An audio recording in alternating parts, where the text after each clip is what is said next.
With LIV in the rear view mirror, the shark takes a bite.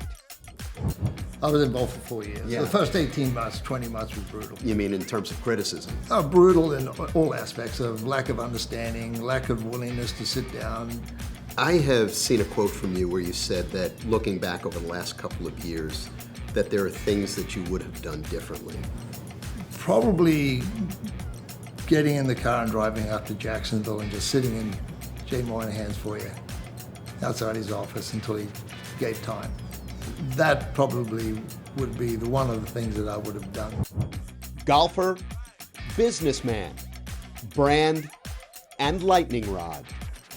Don't judge me on stuff that you don't know what you're talking about, right? Greg Norman, today on The Big Swing.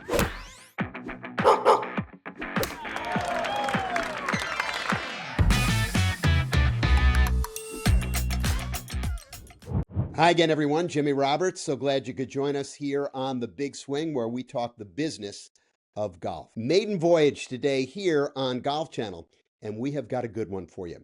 Greg Norman was the world's #1 golfer for 331 weeks, and then he went on to build a business empire which has done hundreds of millions of dollars in commerce in industries like wine, apparel, course design, real estate, and others.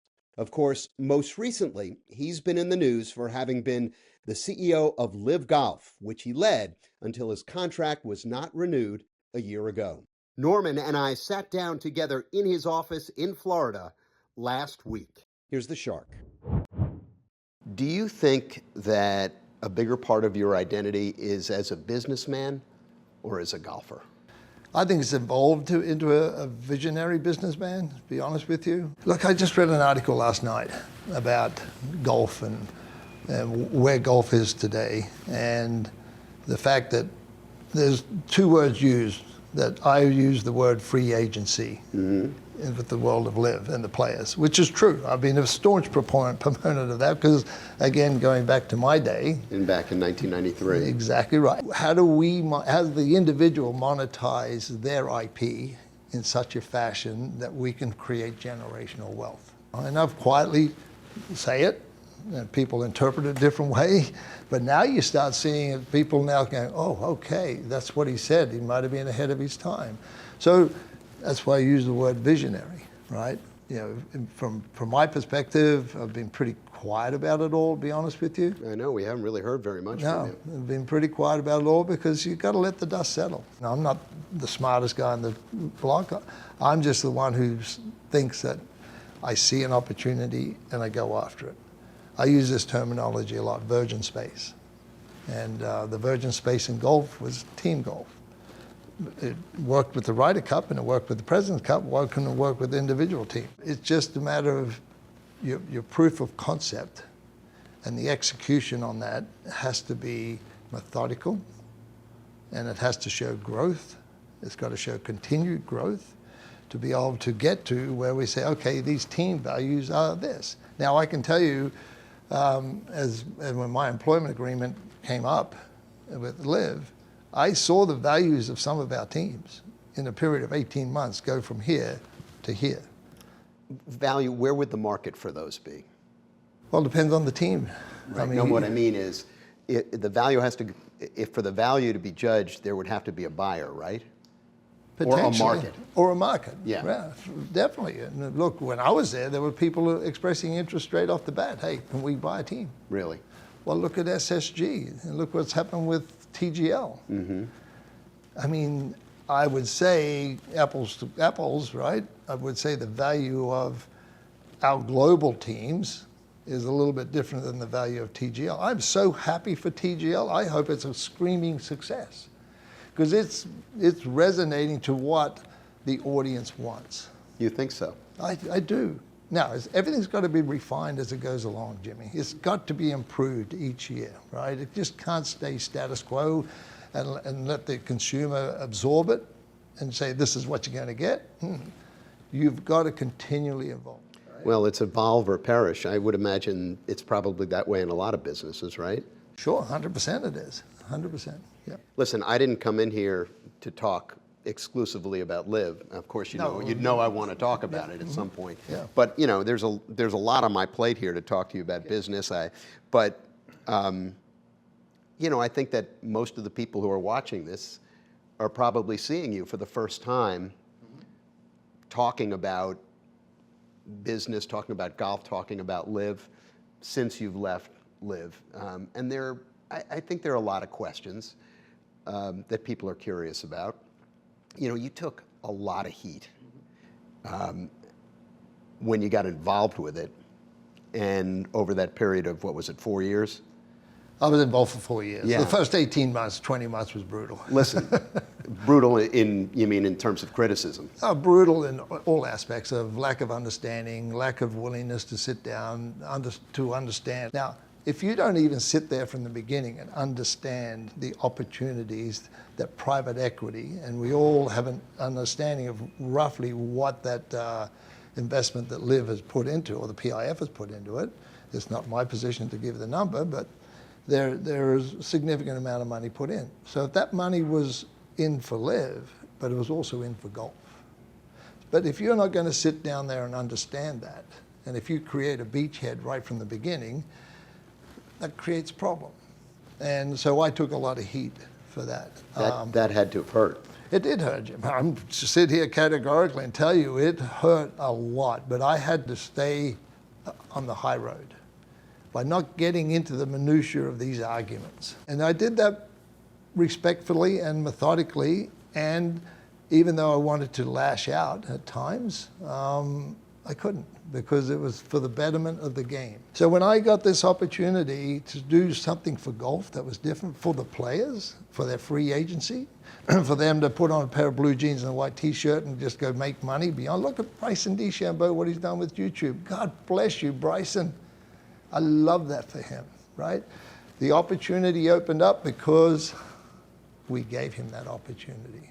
And golf was there, ready to be had. To receive the howitzers, the 50 calibers and all that, I had to take a lot of blood, right? I had to deliver a lot of blood because I truly believed it was right for the people of the game of golf. Was it worth it? Yes, 100%. Would I do it again? Absolutely, I'd do it again, Jimmy. I would, because I truly believe over time, whatever happens with LIV, over time, one of the things that will resonate the most that with private equity came into golf. PGA Tour has flourished because they got the additional, whatever the investment dollar is from SSG. Smart guys now put investment dollars into a sport to understand how do you increase that growth, how do you grow the game. Love that. That's what we've all been trying to do for decades and decades, grow the game of golf, and we're doing it. And I think most people would have to agree that what's happened with the PGA Tour is clearly a response to LIV. So does that make you feel vindicated?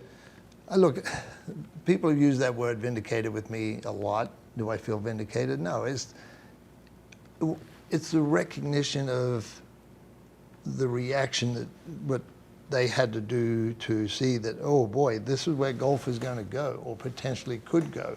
How do we get a way to get involved with that? Do you think that LIV can be successful if it's not successful in the United States? Oh, yes. Absolutely. The globe was where it is. America's always part of it, right? America wasn't all of it. And I had a suggestion, personally, I was never asked about it, and I won't talk about it, but actually the President of the United States asked me, what would your answer be? And I talked to him about it. In regard to what? About how do you make this work between the PGA Tour and Oh, so we're clearly talking about the current president. Yeah, right. Absolutely. Okay. And I gave him my thoughts and opinions on it. But that was just my thoughts and opinions. He's the President of the United States. I'm not going to tell him no, I don't know when I have a thought. And it had always had something to do with the USA, but you could always work within the system. Because I'm very, believe it or not, I'm still loyal to the PGA Tour because I'm a lifetime member of the PGA Tour. I left my country to be in the United States to play golf. The United States has given me a lot, right? everything that really created in this world started here because I played golf here. So this notion that I hate the PGA Tour is not true. The true fact is that I respect, I'm loyal, and I love the fact that I'm a lifetime member of the PGA Tour. I love the fact that I've helped the PGA Tour to some degree because of LIV elevate itself. All these things that when you sit back and you look at it from a positive side of things, you see it differently. So do I think it goes on? Yeah, I think it goes on globally.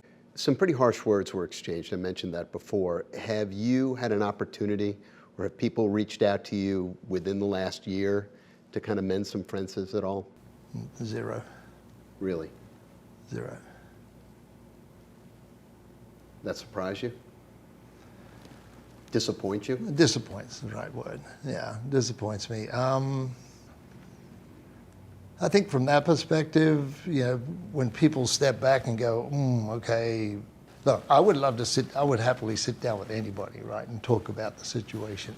Because I think again, if you understand the facts, instead of building up this negative sentiment about an idea or an execution on an idea, you know,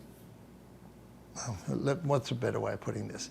Don't judge me on stuff that you don't know what you're talking about, right? Don't eliminate a friendship after 30 years or being involved in the game of golf and doing what I've done in the game of golf. Don't just judge me on the wrong information. That hurts. Now, it's up to them. I'm happy to have a conversation with anyone. I'm happy to have a conversation with you about it, right? And at the end of the day, you know, again, people are going to judge you for what they read and the perception that's put out there about you. Until you can actually tell your other side of the story, that perception is going to sit there. And it'll slowly get squashed away because the world moves on, right? And that's why I've focused and moved on into the business world with my son and other people in a fashion that I am more focused today at the age of 70 in the world of business than I've ever been in my entire life. So, you know, a lot of that has to do with 2032. Very, very proud. I sit on that board helping Brisbane, my hometown, put on the Olympic Games, Summer Games. So I'm in a good place now, Jimmy. I really am in a good place. I don't think other people are. I get asked this question a lot, and I don't know why people would ask me, but I think it's popular cocktail talk. People will say, it's been, now actually, as we sit here, it's 947 days since that framework agreement between LIV and the PGA Tour. 947 days. Yeah. What the hell's going on? How come they can't kind of figure it out? Look, that's above my pay grade. I don't understand it. I think the attempt was there to do it. So, you know, I sit back and I listen. I was at a 60th birthday last night in Palm Beach, same question. You know, I get it all the time. I say, I don't know, guys. I really don't understand it, to be honest with you. And I thought, look, I compliment the PGA Tour with what they've done with Brian Rolap. Never met the guy, but I've read a lot about him. Think what a powerful move that was, okay? Get away from the golf institution, right? Create the institution of a business, and the PGA Tour is and less is more. And less is more, exactly right. Right, it's kind of basic economic theory. If you want to make something more valuable, you don't make more of it, you make less of it, right? Yeah, and I think the PGA Tour has seen that. And again, back to the players. I remember having conversations with commissioners back in the days, guys, we're playing too much golf. We need time off, especially the international players, me, Seve, Faldo, you know, a few of us who were saying, we got to go back and play our home tours in our time off. So we never had a Thanksgiving. We were always back there. We're back and forth across the Atlantic, across the Pacific all the time. And yet we had to play a lot of golf here in the United States. It was debilitating on our bodies, right? We're highly successful, yes, but we do have a tolerance point. And even now, which I love about the PGA Tour, they're reducing their schedule for their players to be able to coming out the next year primed, ready to go, focused mentally as well as physically.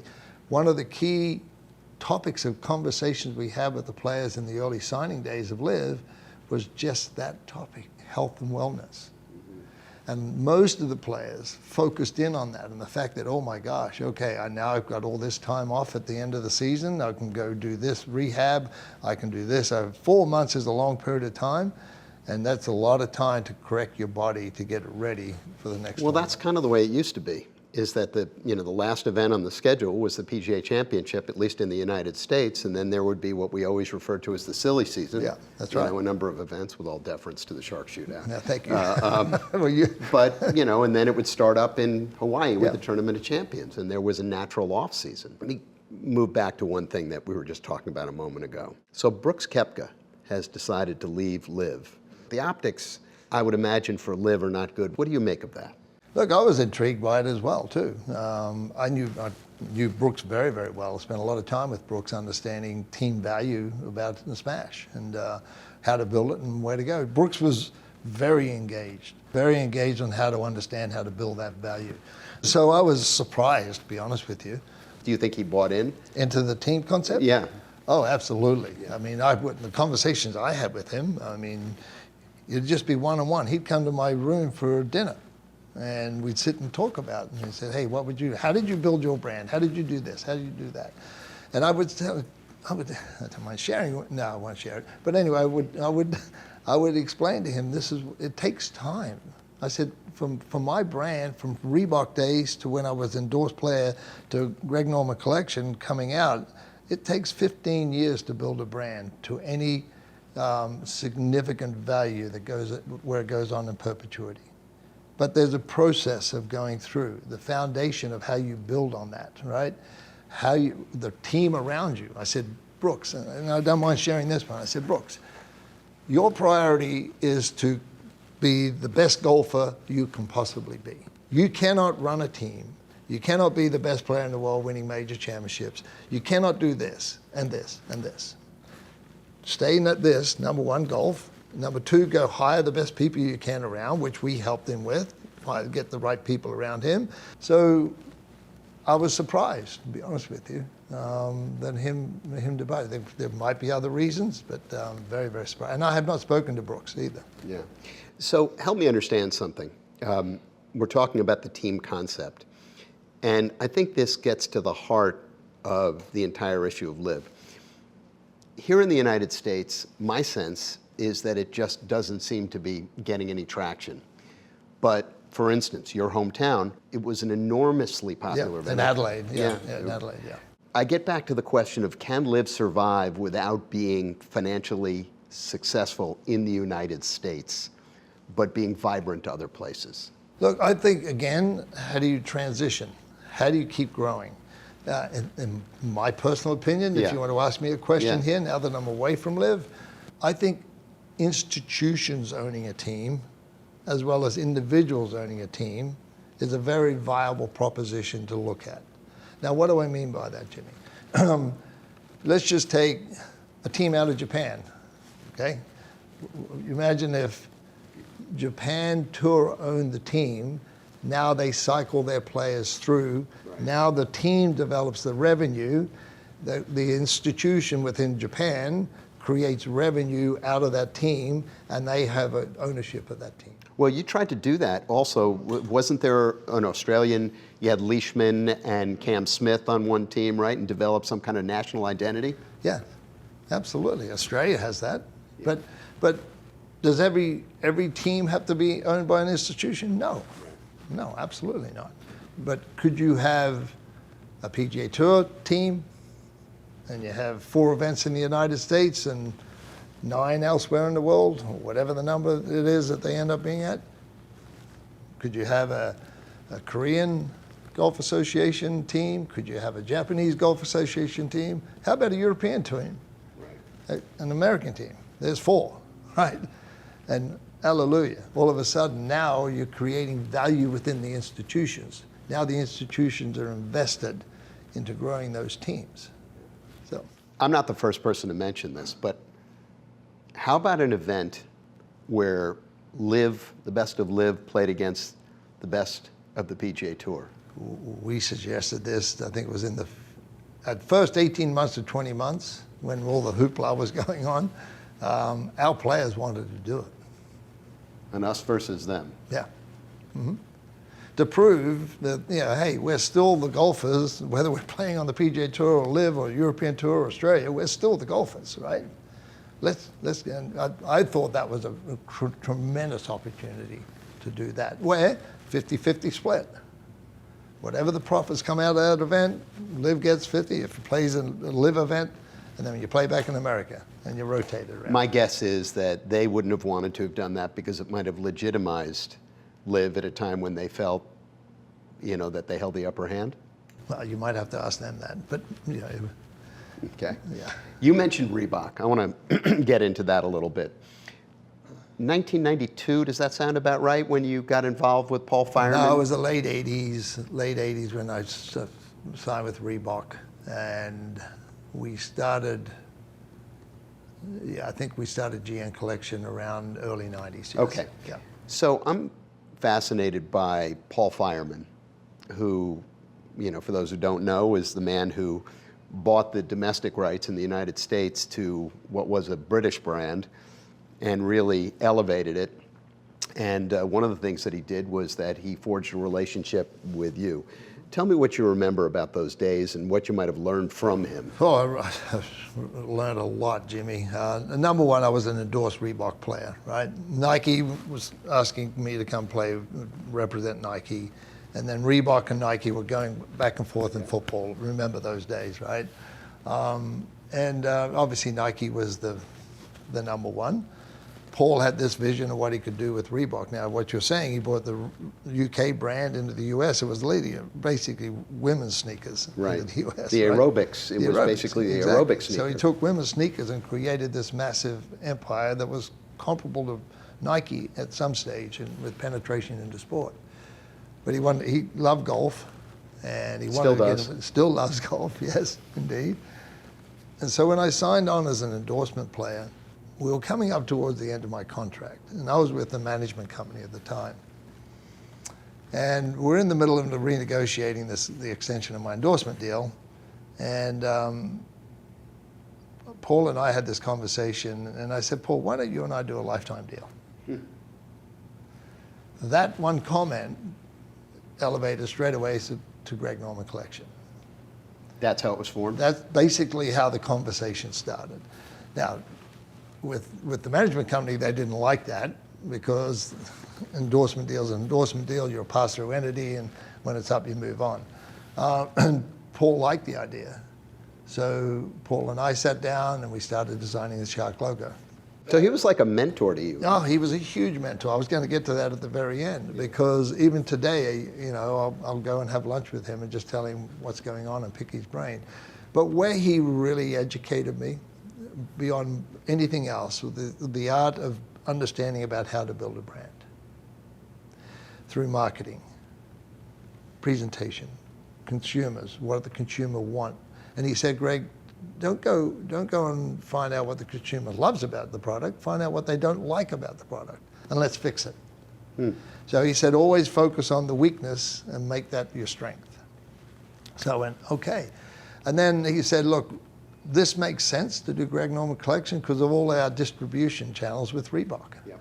So we had this instant distribution. So that were the stepping stones to get to where we are today. And Greg Norman Collection came out in the US with flying colors in the beginning, and then Paul and I have stayed connected with it, and even though when he sold it off and the process kept going off, he and I would always have dinner. So he was a tremendous mentor to me, not only just in business, but as a friend. Yeah, he's a good man. So the Greg Norman Company, if I've got this right, you have 9 different businesses, or best I can tell from your website and the information I've been able to read. You're private, so there are no numbers published, but you've done hundreds of millions of dollars all over the world in commerce. How did your fascination with business, when did you go from being a golfer to a businessman? Understanding that you're a pass-through entity with a management company. So management companies were never going to build equity in my brand. Management companies were always going to build equity in their brand, business, one-on-one. And they were going right? to compensate you, or Yeah, they were of going to course, get compensation we're for gonna you. but it was an endorsement deal for 3 to 5 years or 2 to 4 years, whatever the number is. But you were a pass-through entity. You were like flicked off after that. Yep. So there was a finite time period that I realized between 1991 and 1993, 94, that this was my moment in time. So my contract with the management company came up. This was IMG. IMG, yep. I just didn't re-sign the contract. I just went off on my own. Free, clear, on my own. Just now I had to go find people. For me to go out, I had to subsidize it all myself. I had to hire these people, pay them a salary, set up an office. So it was a huge commitment. But I made the commitment because of the people I had the opportunity to pull in. Now, they have to believe in your vision. They have to believe in, okay, this is Greg's game plan. So it was that moment in time where I realized that if I wanted to be life in perpetuity for my kids and my grandkids and my great-grandkids, whenever they come along, I had to structure a business around that. Now, I had no education, Jimmy. I did high school, right? And I had wonderful conversations with people like Jack Walsh, CEO of General Electric.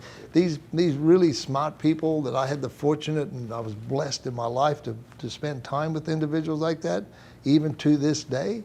You ask them for advice and say, what would you do if? What's the best piece of advice you ever got? Jack Welch. Basically, trust your instincts. Follow what the consumer wants. Understand what the market is calling out for. Don't be afraid to ask the person a question. Don't be afraid of the answer. You may not like the answer, but it's a truthful answer. And if that truthful answer that you do not like, you got to figure out how to put it into play.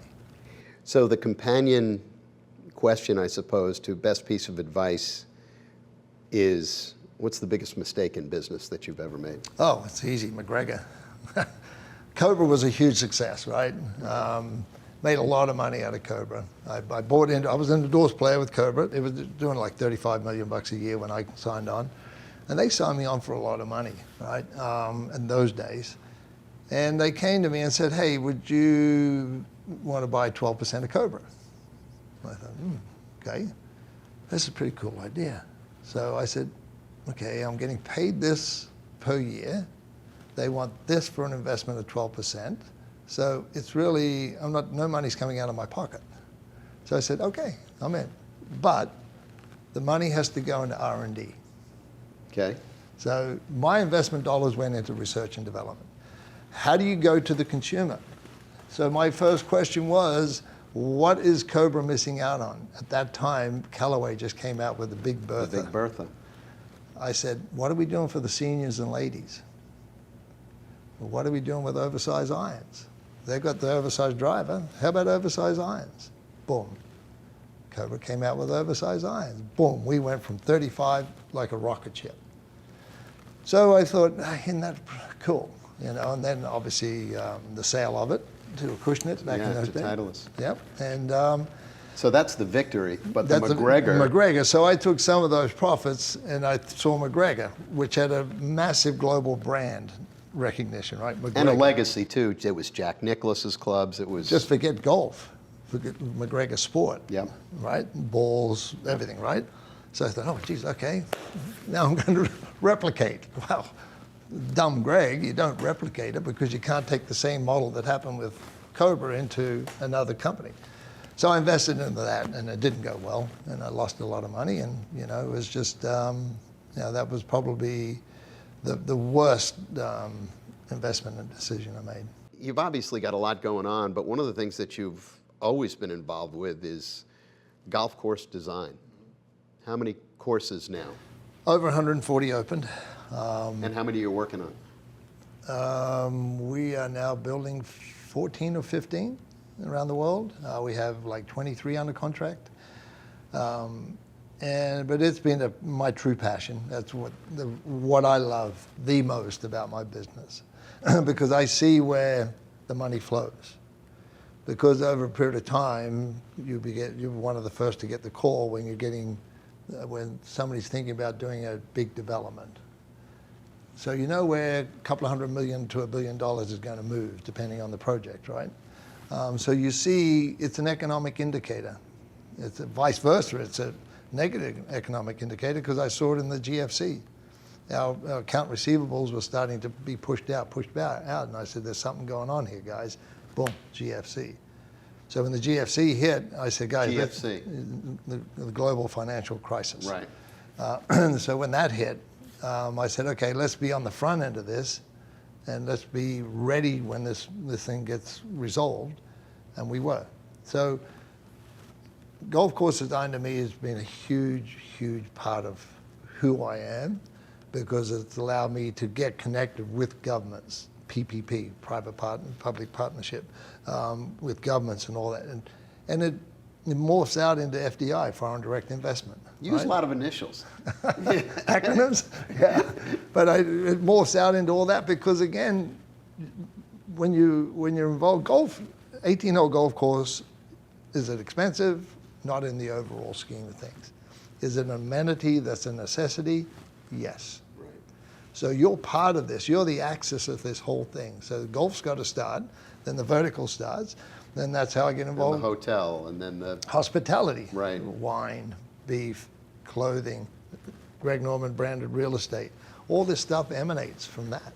So you don't do every one of them, but you're part of it. So now you see how you can grow around the world because of golf course design. You know where the money's moving. And I can tell you there's projects that are happening 50 miles away from here in the Bahamas. Bahamas is going to be a hotbed. You imagine if Cuba opened up, if golf was the Trojan horse in Cuba, and America, it became a great relationship. Cuba would be like the Caribbean, Bahamas, Cuba, Central America, and then the Pacific Coast. Oh my gosh, why would you want to travel anywhere else in the world? So I use golf course design in a lot of different ways. I even now get calls to go to different embassies in Washington, D.C. to talk about what we've done in Vietnam, how can we do it in this country? There's a lot of development in Vietnam. There's a lot of development, Jimmy. A lot of development. We were very much involved in the beginning with the Prime Minister at that time, Prime Minister Phuc. And he wanted to take his 1-2-star tourism market into 4 to 5-star. And I used golf as that catalyst. And so what we did was we proved to him by building a high quality golf course in a great location, and fortunately we got voted #1 in the world, right? He loved it. And over a period of 12 years, he wanted to build 78 of these facilities. I think they've done like 78 in Vietnam? Yeah. I think we've done about 44 or 48. Not me, but I've done 8 to 9 of them, 11 of them, I think, something like that. But I'm the ambassador for tourism and sport there. You are? Yes. Second time. I've done it for 4 years during COVID, then they asked me to come back just recently. So I'm an advisor to the government on how to grow the game. And because it's been so successful in Vietnam, we actually delivered a 6X on the golf tourism market. It's grown by 6 times. 6 times. And the numbers are there. I mean, they're there to be seen. So when that happens in Vietnam, which is a third world communist country, they love free market capitalism, Jimmy. Yeah, they love it, right? And got great support with the American government, right? And when you see that happening in Vietnam, you know, I've been there 12, 13 years. I got another 12, 13 years left in one country to get to that 78, to be involved with it in some way, shape, or form. Now it morphs out into even bigger things, right? So all the other countries around that. Laos, Cambodia. Everywhere, right? Now Central Asia. Those Central Asian countries, which have been the forgotten, which are very rich Central Asian countries, now are starting to take notice. Oh, the tourism dollar.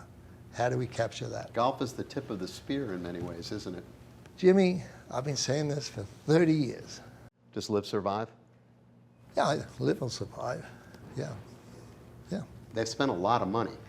Yeah, LIV has spent a lot of money, but you know, you have to spend, look at any startup, technology startup. You don't think data centers haven't spent a lot of money without a return? Any startup, you spend a lot of money. The capital up front is needed to grow and position, to build. Now it's the execution side of it. Now how do you grow, innovate, execute on that growth? Next year, grow, innovate, execute. So it's this rolling ball down the hill, and you hope it becomes a snowball. I will finish with this comment. One thing that I have learned about golf, not sport, but golf now, it is a relationship business. And if you don't have the right relationships and understanding what those relationships represent to each side, that might be the problem. Because you have to work together to get that snowball to keep going and keep going.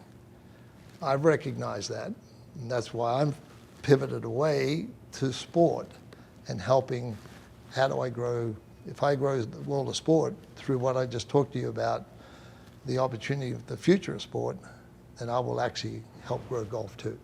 You saying that's why you pivoted away? You mean from LIV? No, my contract with LIV came up. I only had a 4-year term. That was it. I only wanted to go in for 4 years. I didn't want to do any more. If they had asked me to stay on as commissioner, would I have? I would have loved to. But they'd made the decision, okay, we don't want to have a commissioner role. We just want to have a CEO role. Right. And my contract came up and said, okay, great, happy days. I think it's wonderful. You're going to go hire somebody new. I was very supportive of it, actually, because I knew I didn't want to continue on. I didn't want to renew my contract to do that. You didn't? I didn't. No. What's next for you?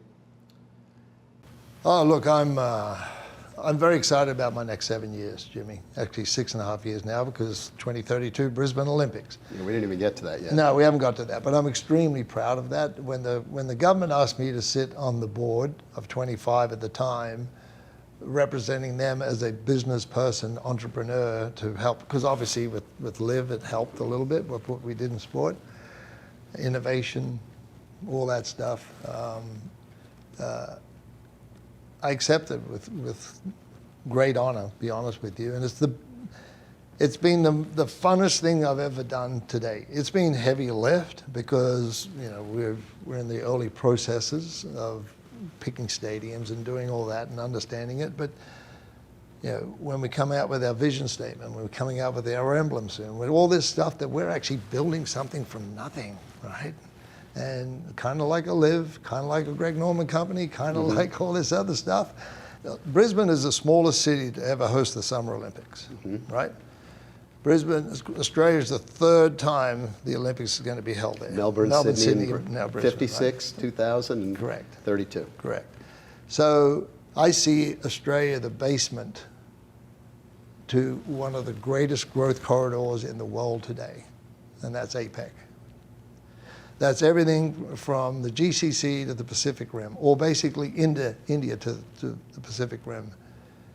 What I see, the opportunity in golf, let alone sport, in that region, I am focused on that. What is it that you told me? 50% of the golf courses under construction in the Just world are in over. that region? Just over 50%, yeah.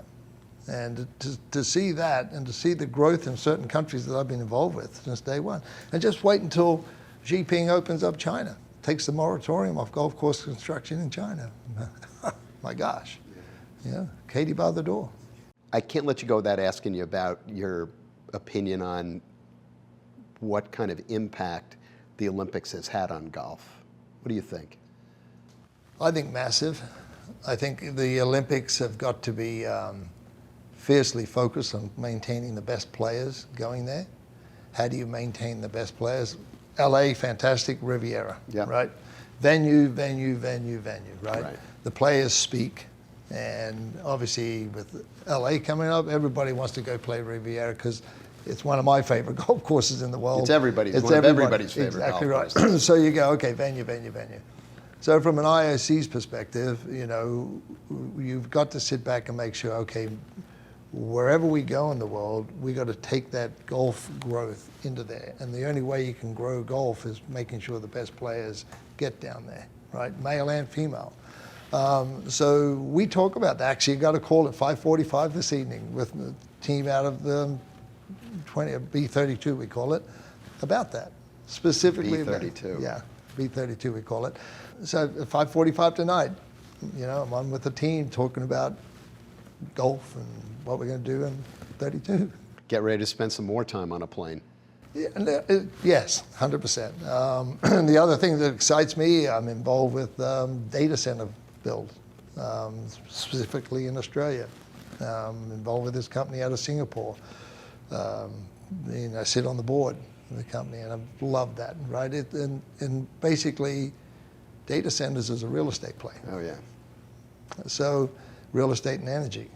And I've got wonderful people I'm involved with in the energy world, green energy world, right? So that journey that I never even thought of, Jimmy, 12 months ago, 18 months ago, would ever even thought about doing that until I got a phone call. You have an investment fund, right? I have an investment fund, yeah. Right. Yeah. So that phone call said, hey, we're thinking of doing this in Australia. Can you help us? Now, obviously, my database, can I call the Prime Minister? Hey, company wants to come in and do this. Yeah, I can. I did. And so I elevated it quickly because of my database, right? I'm not afraid to ask the question, right? If they say no, they say no. We'll regroup. So I go straight to the top, forget the middle layers, go straight to the top. Hey, this is what they want to do. They might want to spend $2 billion in Australia. Boom. Then all of a sudden, What's the next big thing in golf? the future of sport is executing on private equity's investment in sport. Let's just not even use the word golf, in sport, to how to grow sport. We're looking down the barrel of AI. Humans are going to be humans. Humans won't even want to watch humans perform in the Olympics. You imagine watching a robot do 100? Sure, you can build a robot that can do 100 and break every world record. But humans will always watch humans. And so understanding that will always be there, and with AI supporting around the whole process, executing on that, solving those problems that are there on how to grow sport. How do you make some of these clubs in the world today financially viable? How do you understand how to monetize data to the level that everybody has? I have seen a quote from you where you said that looking back over the last couple of years, that there are things that you would have done differently. You want to be specific about that? Look, I think from that perspective,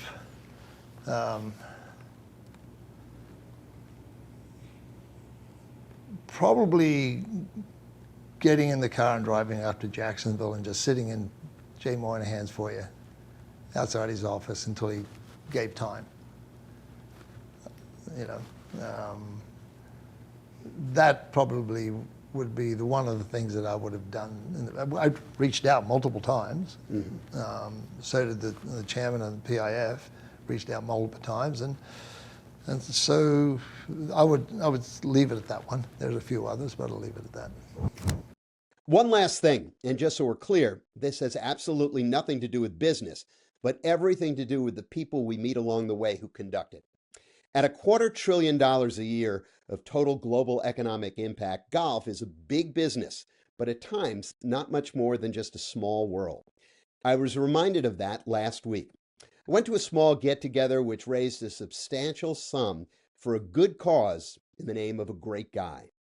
Peter Broom, the longtime Titleist executive who seems to know everybody. Brad Faxon says he has the game's greatest Rolodex.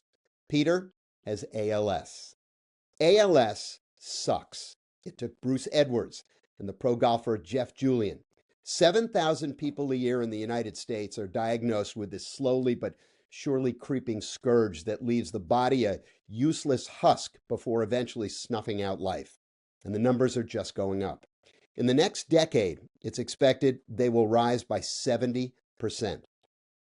Baseball probably gave ALS, also known as Lou Gehrig's disease, its highest visibility. But oddly, it has a strange and unexplainable connection to golf. Men who play are 3 times as likely to get the disease as those in the general population, and scientists have absolutely no idea why. No doubt there's a lot wrong with the game these days, bickering about equipment standards, rules, and a divided professional world. But this little event was an example of something very right. Last year, golf in the United States was responsible for $4.6 billion of philanthropy. In terms of sports, nothing else even comes close. Peter Broom is a fighter, and so he started a foundation to try and find an elusive cure, one which may not be able to do anything for him. Just imagine what that must feel like. My old boss, he used to say, a discussion about sports isn't the appropriate place to use words like brave or courageous. I don't know. I'm guessing he probably never met Peter Broom, which is odd because, like I said, everybody knows Peter. That's it for us this time around. Glad you could join us here on The Big Swing. We'll see you next Tuesday here on Golf Channel and, of course, on Wednesdays, wherever it is you enjoy your podcasts. I'm Jimmy Roberts. We'll see you then.